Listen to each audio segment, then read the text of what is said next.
Alexander writes, and today we're doing another top 5 stationery video for the month of January. This is a series where I just pick 5 stationery items, whether it be a pen, paper, or ink, that I have been using in my daily rotation as far as my everyday carry or just taking with me in my messenger bag. If you're new to this channel, make sure you like and subscribe, and then check out the description. There's some coupon codes for some of my favorite stationery stores, and it will help you save a bit of money and go to supporting the channel. I'm curious, for those of you joining, drop a comment and let me know what pen or ink that you've been using a lot. Just curious what other people use, as I'm pretty much to a system at this point, and I haven't explored different options, but I'm always open to looking at some new things. And so without any further talking, let's get straight into the video. First and foremost, I've been getting a lot of comments about this, and I thought I'd share it. This brass bowl clip, there are other clips out there. Traveler's Notebook makes one. There are ones from Penco, I believe is the name, that are plastic. This is just brass. I have been using this a lot. I've been using this for several months, and it is just, it's something I picked up on Amazon, and it does exactly what I need it to do. And so a lot of you guys watch that everyday carry or the commonplace video. And so the bowl clip is great because I can just clip the bottom and keep this open on my desk at work or at my desk at home. And the bowl clip itself is like $5 or $10, really inexpensive. I've had it for a while, but it is something that I use as a place marker if I want to do that. Helps this notebook lay flat. Traveler's notebooks don't always lay flat, and sometimes it needs a little bit of help. So a bowl clip. If you have a clip of any sort, you'll know how important it is for writing. Also keeping pages pinned down so that they're not coming up while you're doing whatever it is you're doing. So yeah, number 5 is probably this antique, is what it's called, bowl clip. You can get this on Amazon, and I will leave a link in my description if you'd like to pick one up yourself. It's really inexpensive and is great. Does the job. You can see it's already kind of starting to patina a little bit, which I enjoy. I like that. It's a little green right there. You can tell. But yeah, number 5, just a antique bowl clip, super cheap. Nothing really crazy going for it, but it does the job that I need it to do, and I use it all the time. So there's that. The next one is actually something that has been kind of popular on my channel, and it's my Passport Traveler's Notebook. I've had several people in my comments section let me know that because of watching my video that they also have ordered a Traveler's Notebook and are excited to start using the system that I or even other people have shown them on YouTube. And that's so exciting, but also really cool to see. I first saw the Traveler's Notebook with a YouTube channel, Writerly Witterings. That's Michael Jex's channel. He has a fantastic YouTube channel, but he introduced me to Traveler's Company, and I purchased one because of a video I saw on his channel, and I haven't really looked back. So it's really cool to see that my content is sharing with people a new system, but just another way to keep their life organized more in an analog way versus digital. And so number 4 is going to be this Traveler's Notebook in Passport. This is the brown color. I have this with me all the time, everywhere, all places, and it is constantly growing bigger. It is constantly being refilled, and I just enjoy the system. I got gift cards, notebooks. I have a huge video on this, so if you want to check out that video, just go on my channel, look at the commonplace notebook. But number 4 is definitely going to be this Traveler's Company passport sized notebook. It is amazing. It's leather, looks great. Highly recommend it. Number 4, Traveler's Company Passport. Another one that is a recent on the channel is this Midori right there, Midori blank notebook. These are on Amazon, again, super cheap. And I'm not promoting Amazon as a retailer. I'm just letting you know that's where I find it to be the cheaper. JetPen sometimes has specials on these. You can get it straight through the website. I do buy things straight from Traveler's Company because they tend to have stock, whereas other people do not. But I picked this up on Amazon for about $10, and yeah, cannot be. I love it. It's great. I'm currently using it as my handwritten Bible. I did a video on that a couple days ago, but you'll see that the ink looks great on this paper. This is Midori paper, which I would say is a second for me compared to Toma River paper, but I really enjoy this. It's blank. There's nothing crazy to it.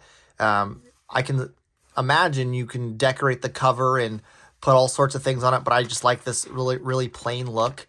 But yeah, super inexpensive for a notebook. Looks great, very customizable. It's a lay flat, so it lays flat at any page that you're writing, has a nice little gold ribbon, and does exactly what I need it to do. Again, if you're interested, I'll leave a link in the description for you to review it. It comes in a lot of different styles, so I think there's blank, ruled, grid, and a couple others.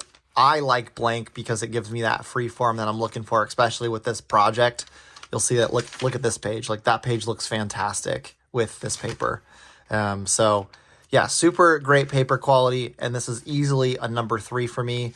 So we got I guess I should say 1, the bowl clip, 2, the passport notebook from Traveler's Company, and then this Midori blank notebook that is just amazing. And then I have some pens. I haven't done pens in a bit, but I do want to share them with you. I have this Made by Endless Phantom. You'll see in the video, I had the clip on it, but I removed that and took it off just because I'm left-handed. I did find that it was a little uncomfortable to write with, so I have switched that out. Really happy that they include an option where you can do so, and you don't have to modify that.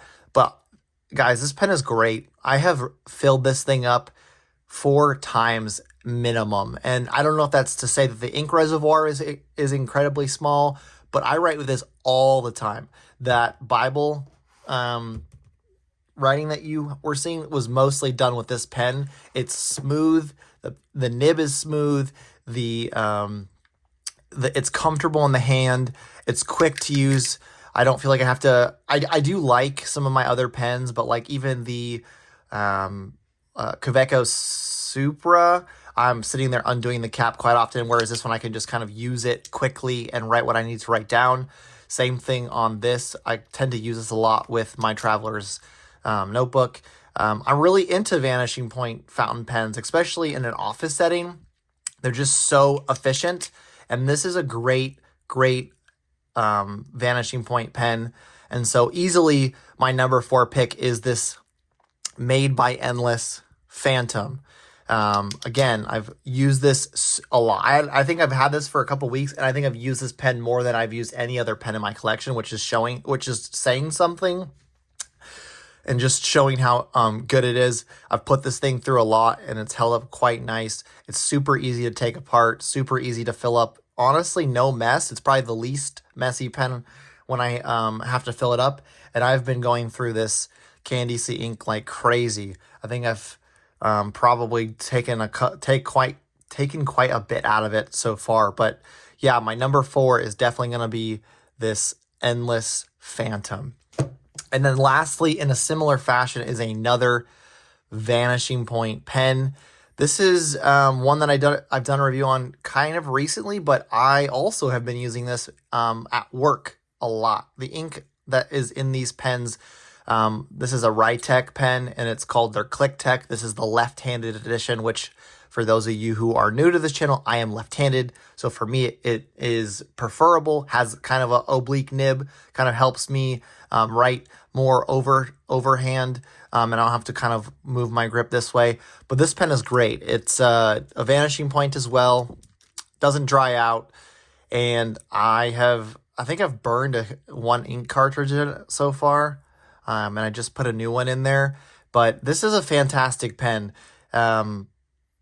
I know my previous video, I had just gotten it, and so I was gonna like kind of maybe do a recap and talk about things I noticed. I haven't noticed anything negative about this pen so far. It's honestly the best, in my opinion, for every day, every paper type. With this Endless pen, the ink that's in it tends to be very finicky because it is a shaded ink, so you want a paper that makes it look good, whereas this is just a standard black or blue and it looks good on all papers. It doesn't feather badly on normal copy paper, which is nice. Most of my pens will feather. But yeah, this is the Ritec ClickTech fountain pen. They have a couple different types, different colors. You can also get these on Amazon or just buy it directly through them. I'll put a link in the description if you're interested in this. And I should really we'll work this back from a price point of view. I like cost-effective supplies, and so this Ritec fountain pen is, I think it's like $20 to $30, which is great. 20, 25, depending on if it's on sale. So that's great, cost-effective. You have the Phantom. I think it's a little bit more. It's about $50, but it does come with a converter, removable ink, or a removable clip attachment, and it's fantastic. This Traveler's Company notebook is a little bit more expensive. It is a system you kind of have to invest in, and so that's about $60 US. But again, it's a lot cheaper than some of the other leather notebooks that I've seen. This handy dandy brass bowl clip is about $10, so again, super cost effective. And then you already heard me talk about this fantastic Midori blank notebook, which is just $10. So if you're looking for entry-level stuff, I feel like this is all in that category of entry-level. And for me personally, price doesn't matter to me. I have expensive pens, I have expensive journals. I just use what works. And for this month and most months, this is what works for me. And so I just wanted to show you what I've been using, and hopefully it's an idea for you, or if you're interested in exploring these further. I have videos on all of this stuff on my channel, and you can look there. But yeah, I appreciate if you've watched this far. Very grateful for just all the comments and the engagement that I've received on my channel. That's today's video. We have 1, 2, 3, 4, and 5 stationery items or favorites for the month of January. If you have any questions or comments, or you just want to, ask a question about future content, just leave a comment in the lower half of this video, and I will respond to those as soon as possible. But if you don't, I hope this was informative, and I hope you enjoy the rest of your day. Thank you so much.